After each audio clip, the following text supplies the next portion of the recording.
मसीह के जिंदा और जलाली नाम में इस्लाम। आज हम सीक्रेट ऑफ KFC यानी KFC का राज जानेंगे कि रमन हंस जी ने बता दिया कि KFC का सीक्रेट जानने के लिए इस वीडियो को पूरा जरूर देखें। अगर आप KFC के सीक्रेट जानना चाहते हैं तो इस वीडियो को जरूर पूरा देखें। आइए हम अपनी वीडियो को शुरू करते हैं। रमन हंस जी ने कहा कि कितने लोग KFC के बारे सुना है, KFC का फूड खाया है। KFC का एक ऐसा वक्त था जब KFC शुरू हुआ था और उस वक्त उनका बिजनेस बिल्कुल फेल हो गया, बिल्कुल जीरो हुआ था और वो उदास नाराज था। एक दिन अपने एक टेबल बेंच पर बैठा था, उसके पास एक पास्टर आया। पास्टर जी ने कहा कि भाई साहब, आप बड़े नाराज उदास लग रहे हैं, वो क्या हुआ? उसने कहा, मैंने बिजनेस शुरू किया लेकिन दीवान चल रहा है, घाटा चल रहा है। इवन मैंने लोन भी लिया लेकिन लोन भी क्लियर नहीं हुआ। उसने कहा, तुम चर्च जाते हो? उसने कहा, जाता हूँ लेकिन इतना नहीं। उसने कहा, 10वां हिस्सा देते हो? देता हूँ लेकिन कभी कभी। पास्टर जी ने कहा, अच्छा तो मेरी बात, क्या तुम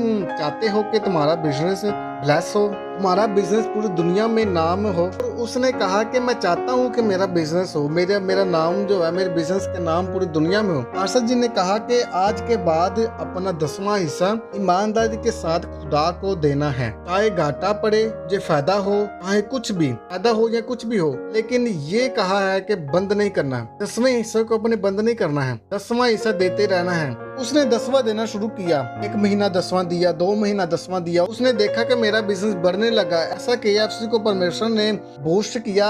खुदा ने उस बंदे को इतना ब्लेस किया कि आज देखो कि हर एक कंट्री के हर एक शहर में आपको KFC नजर आएगा।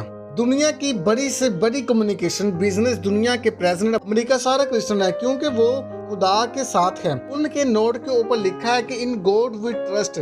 डॉलर पे लिखा हुआ है कि हम परमेश्वर पर विश्वास करते हैं, हम खुदा पर भरोसा करते हैं। उनके पैसों पर भी खुदा का नाम लिखा हुआ है। खुदा के कलाम को नॉर्मल मत समझा करें, वाकई में जियो। खुदा के वचन को मामूली मत समझे, खुदा के वचन को जब नॉर्मल मत समझे। खुदा का ये पाक कलाम आपको ब्लेस करना चाहता है। अगर आप 10वां हिस्सा देते हैं, बाइबल मुकद्दस में ये हुक्म है कि मैं अपना 10वां हिस्सा जो खुदा को जरूर देना है। तो लोग क्या करते हैं कि अभी भी लोग जो अपने 10वां हिस्सा को खुदा को नहीं देते हैं। 10वां हिस्सा, हालांकि वो पैसे जो खुदा की तरफ से हमसे मिलते हैं, वो खुदा ही हमारी जरूरत को पूरा करता है, लेकिन हम क्या करते हैं, उनमें से खुदा को 10वां हिस्सा जो वो नहीं दे रहे। हमें जरूर, अगर हम चाहते हैं कि हम ब्लेस हो, अगर हम चाहते हैं कि हम बरमंद हो, अगर हम चाहते हैं कि हम सक्सेसफुल हो, तो हमें अपना जरूर 10वां हिस्सा जो खुदा को देना चाहिए। चाहे हम फेल क्यों ना हो, चाहे हम उसमें हमें घाटा क्यों नहीं पड़ रहा है, चाहे हमारे पास पैसे इतने हमारे पास नहीं, आमदनी नहीं आ रही है, हमें फिर भी जो अपना 10वां हिस्सा जो खुदा को देने की जरूरत है। हमें खुदा को 10वां हिस्सा जो जरूर देना है। चाहे हम आप थोड़ा दे रही हैं, ज्यादा दे रहे हैं, लेकिन खुदा को जो 10वां हिस्सा जरूर हमें देना है। इससे हमें क्या होता है कि आपको ये स्टोरी बताने का मकसद यही है कि आपको ये हकीकी स्टोरी बताने का मकसद यही है कि आप लोग इस बात से जान सके, आप